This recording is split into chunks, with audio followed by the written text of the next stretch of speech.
Salut la team, revenons sur l'avant-dernier épisode de la saison 1 des Anneaux de Pouvoir avec le personnage de Galadriel qui nous dit d'étranges choses à propos de son mari. On en parle dès maintenant dans cette vidéo et n'oubliez pas de liker et de commenter. Let's go!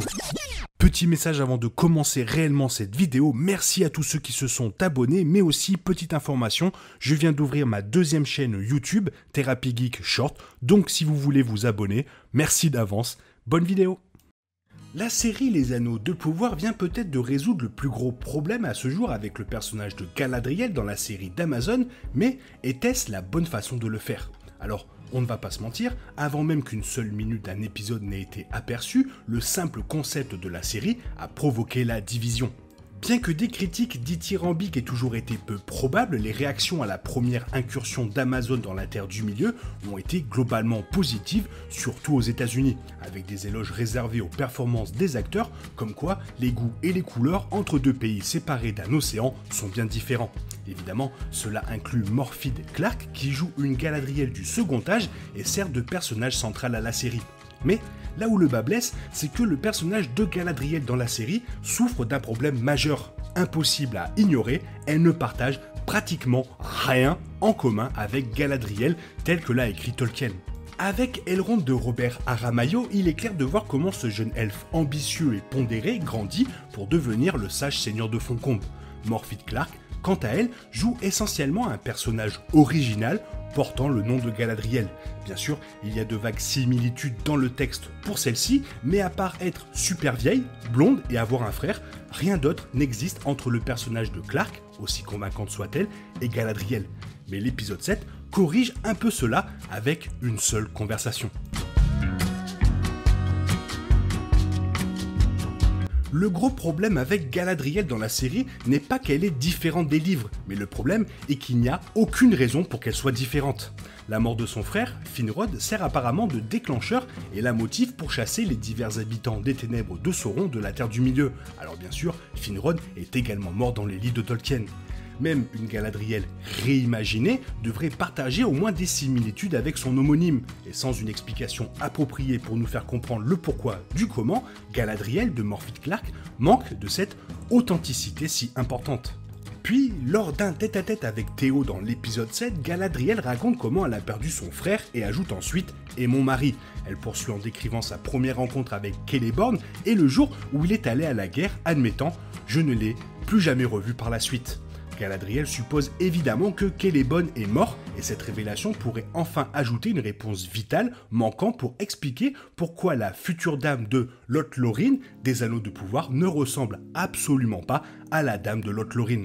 Dans les livres de Tolkien, l'implication de Galadriel et Celeborn dans la guerre contre Morgoth est au mieux ambiguë. Des récits antérieurs indiquent explicitement qu'ils n'ont pas participé à celle-ci, et le Seigneur des Anneaux suggère que le couple s'était déjà aventuré vers l'est, au-delà des montagnes, mais il est possible qu'il soit retourné à Beleriand, spécialement pour le combat.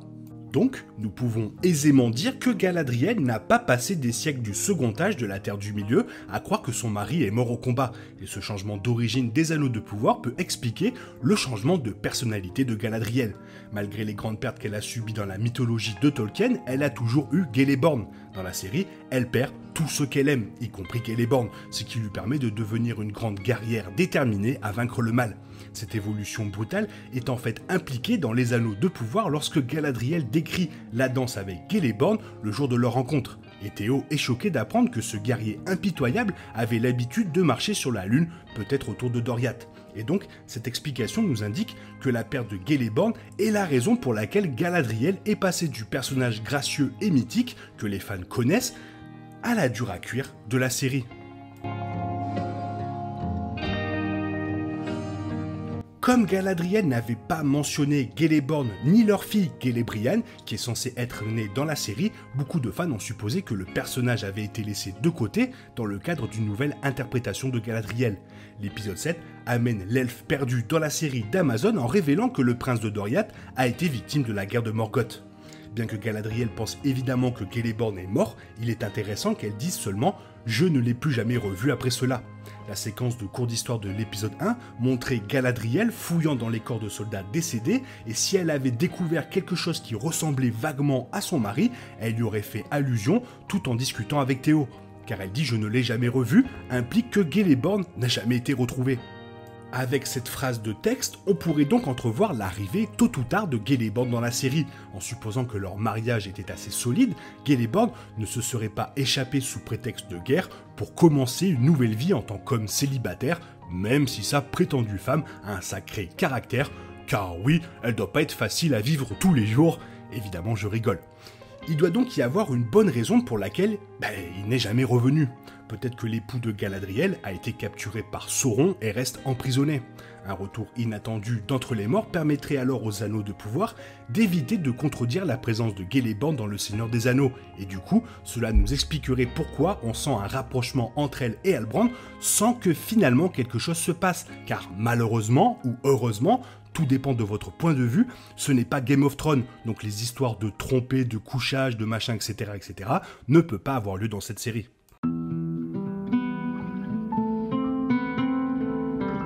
Dans l'épisode 7, Galadriel explique « Quand il est allé à la guerre, je l'ai réprimandé car son armure n'allait pas du tout ».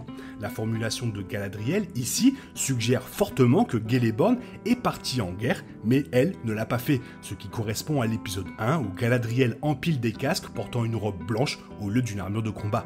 Bien que cela ne soit pas indiqué explicitement, comme d'habitude dans la série, Galadriel n'a apparemment pas affronté Morgoth dans la chronologie des Anneaux de pouvoir, malgré ses talents évidents de guerrière. Dans l'un de ses récits du Premier Âge, Tolkien a écrit que Galadriel pensait que Morgoth était un trop grand ennemi. C'est donc une explication possible de son absence pendant la guerre de la colère d'Amazon. Si Galadriel de Morphy Clark a ignoré l'appel aux armes, cela pourrait également expliquer sa détermination à vaincre le mal au second âge. Galadriel de la série pense peut-être que si elle avait rejoint la guerre, elle aurait pu protéger ses proches de la mort et fait maintenant amende honorable.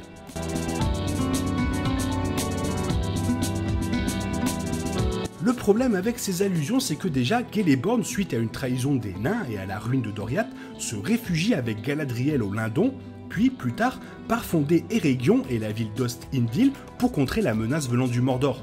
Donc déjà, comme Eregion est déjà construite et qu'apparemment on verra dans le dernier épisode la fonderie qui créera les anneaux, il semble que Celeborn soit complètement hors de propos concernant cette cité. Mais le plus gros souci est la fille de celui-ci et donc de Galadriel, Celebriane, qui a une importance majeure car elle est ni plus ni moins que la femme d'Elrond et donc la mère d'Arwen. Bien qu'on ne connaisse pas exactement sa date de naissance, elle serait née en 350-400 du second âge au bord d'un lac.